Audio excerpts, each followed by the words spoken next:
आप हमारे हनुमान श्री स्वामी महंत जी महाराज की विशेष इच्छा से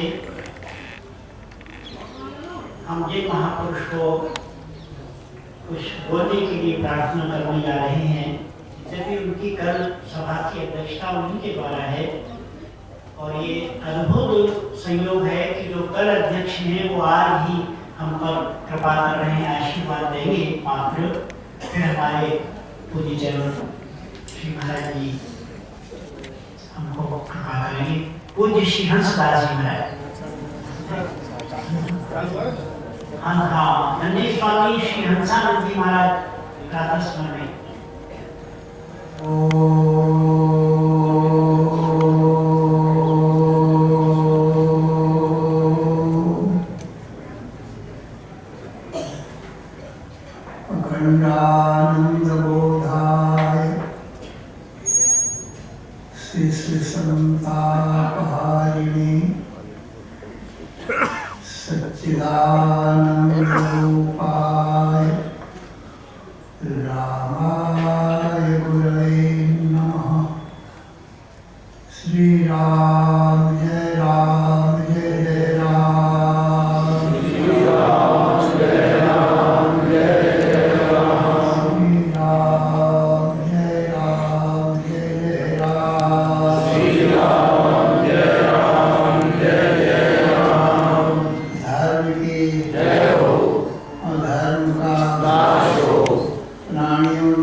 इसलिए आप सर्वज्ञ सर्वशक्तिमान ईश्वर की मैं शरण में हूँ। इसी से मेरा तन मन बुद्धि प्राण आपके चरणों में अर्पण है। आप मेरे परम कल्याण का उपाय बताओ।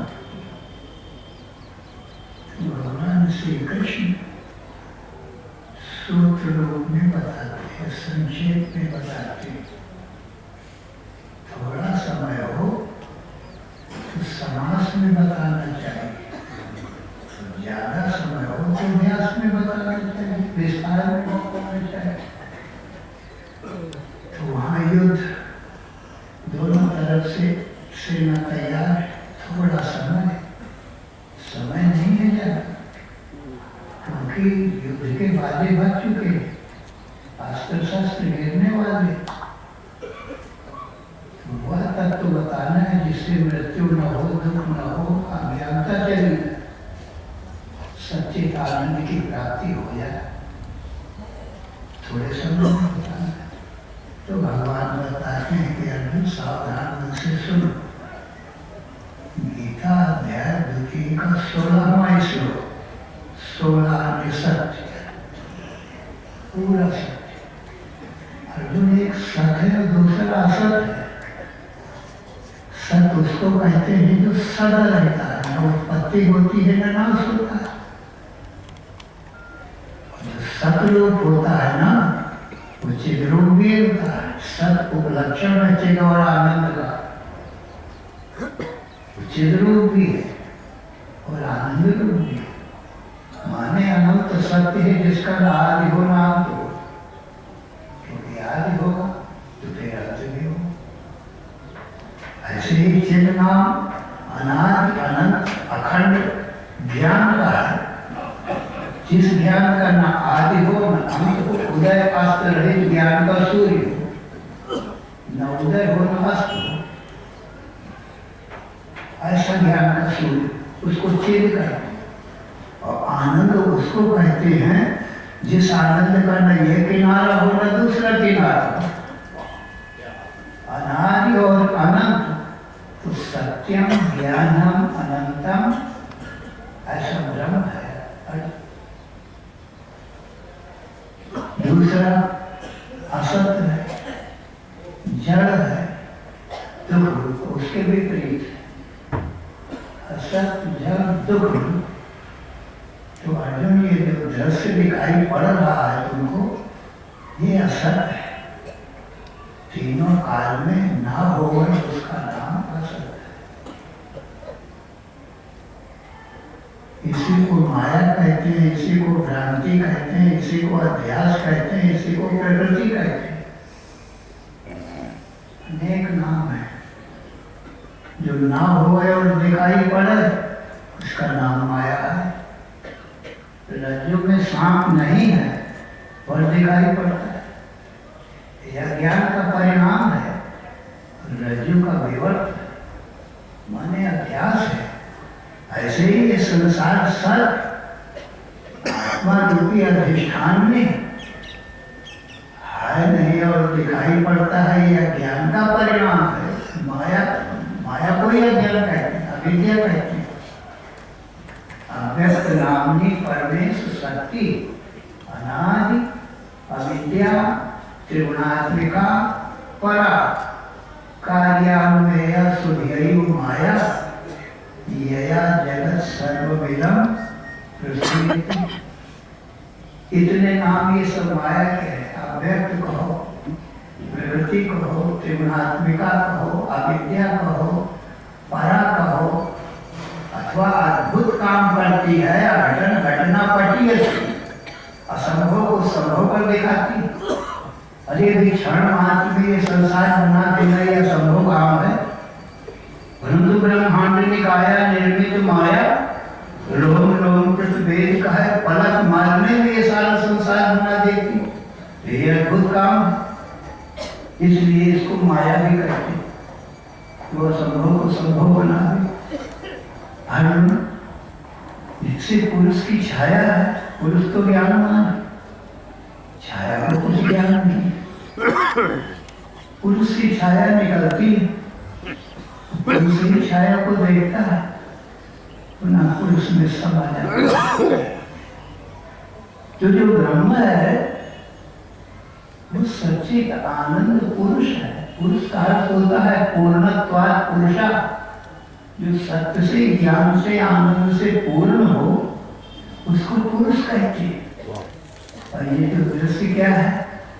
ये छाया है। छाया दिखाई तो पड़ती है पर होती नहीं। ऐसे ही जागृत स्वप्न सुसुप्ति त्रय में तक माया मात्र। ये जागृत स्वप्न सुसुप्ति दिखाई तो पड़ती है परंतु होती नहीं है। चौथा जो तुरीय तत्व है वो ब्रह्म है, वो दृष्टा साक्षी है, वो सच्चित आनंद स्वरूप है।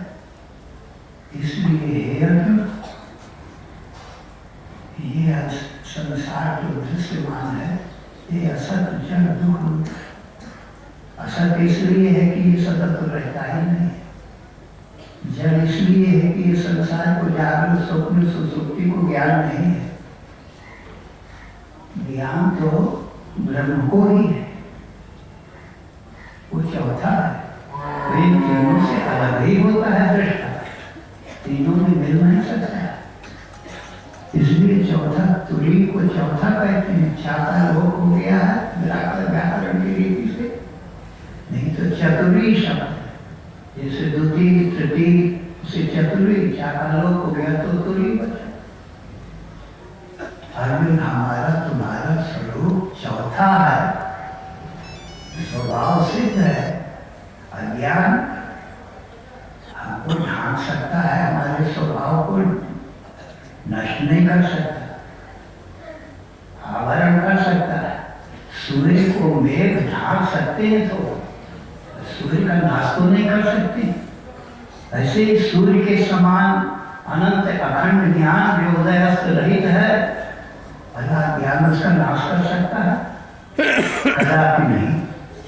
इसलिए भूल जाओ कि मेरे स्वभाव का नाश कर दिया है ज्ञान ने, कभी नाश नहीं करता। अखंड ज्ञान बीच में माया आ गई तो आवरण कर सकता है, इसलिए ज्ञान से आवरण अज्ञान नाश हो जाता है। इसलिए अर्जुन, ब्रह्म की, जीवात्मा की न उत्पत्ति होती है न ही नाश होता है। सतोवा स्तोवा भी न किंचित वस्तु जाए, न सबकी उत्पत्ति होती है न सबकी उत्पत्ति होती है। सत्य सदा ही है, उसकी उत्पत्ति क्या होगा? असत का भी है ही नहीं, उसकी उत्पत्ति क्या होना? इसलिए न निरोधो न चोत्पत्ति, न बद्धो न च साधका, न मोक्षो न वै मुक्त। इतना परमार्थ का एक परमार्थ है, एक व्यवहार है। परमार्थ ब्रह्म है सज्जन, परमार्थे अद्वैतम सदा कुर्यात्। परमार्थ में सदा अद्वैत एक अद्वितीय ब्रह्म ही रहता है। व्यवहारे न कदाचन, व्यवहार प्रकृति में है, कर्म प्रकृति में है, जीव ईश्वर जगत ये माया राज्य में है।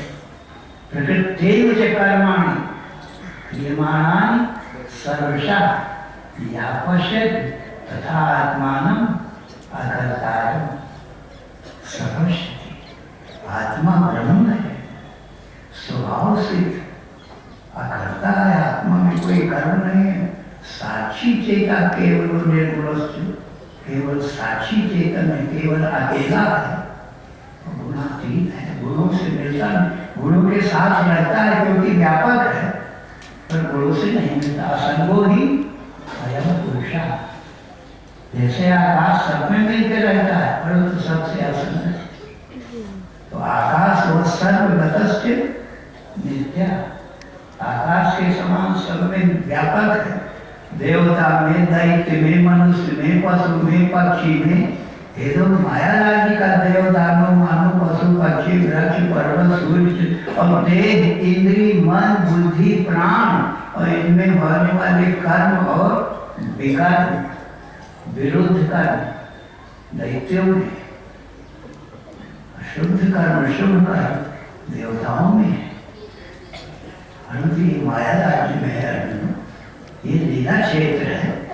लीला में जहाँ राम चाहिए तहाँ रावण भी चाहिए, जहाँ कृष्ण चाहिए तहाँ कंस भी चाहिए। अभी कोई लीला खेलेंगे तो ये सब बनेगी कि नहीं बनेगी?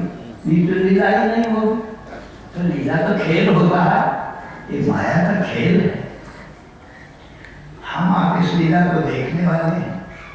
देखने वाले को क्या हर्ष, क्या विषाद, विनोद मात्र है तो शिक्षा के लिए है। ये दो धर्मस्तदो जय, सत्यमेव जयते, नाम नाम सत्य की जीत होती है, असत्य की नहीं। धर्म की जीत होती है, अधर्म की नहीं। ये शिक्षा भी मिलती है लीला से। इसलिए सज्जनों न कश्चित् जायते जीवा संभवस्य न विद्यते एतत् तदु उत्तमं सत्यम् यत्र किंचित् न जायते। संक्षेप में, सूत्र रूप में, सर्वज्ञ सर्वशक्तिमान सर्वाधार सर्वाधिष्ठान भगवान श्री कृष्ण के वचन है, ईश्वर के वचन है। जीव तो अल्पाज्ञ होने से भगवान के वचन ही प्रमाण रूप से मान करके उसी के अनुसार चलता है। श्रुत्या विरोधे न भवेत् प्रमाणम भवेत् अनर्थाय बिना प्रमाण। श्रुति स्मृति ममैवाद्य यस्य उल्लंघ्य वर्तते आज्ञाभंगात् गुणद्वेषी। आज्ञाभंगात् श्रुति और स्मृति, वेद शास्त्र उपनिषद, श्रुति और गीता, स्मृति ये भगवान की आज्ञा है साक्षात सज्जनों। इसलिए सज्जनों श्रुति रूप में हमने आपको बता दिया और विस्तार से तो 18 अध्याय गीता पढ़ो, सुनो। इन महापुरुषों से इसी के लिए, ये जीवों को जगाने के लिए संत महात्मा घूमते फिरते हैं। क्या सोया है जी? बोले हाँ, अपने स्वरूप से सोया हुआ है। मोह निशा सब सो रहा है, मोह निद्रा में सब सो रहे हैं। ये सब लोग घूम घूम के इनको जगाते हैं, अपने स्वरूप को जानो। सुखी शांत पर्यंतम माया कल्पितम जगत सत्यमेकम परम ब्रह्म विदितोऽयं सुखी भव। सियावर रामचंद्र की जय।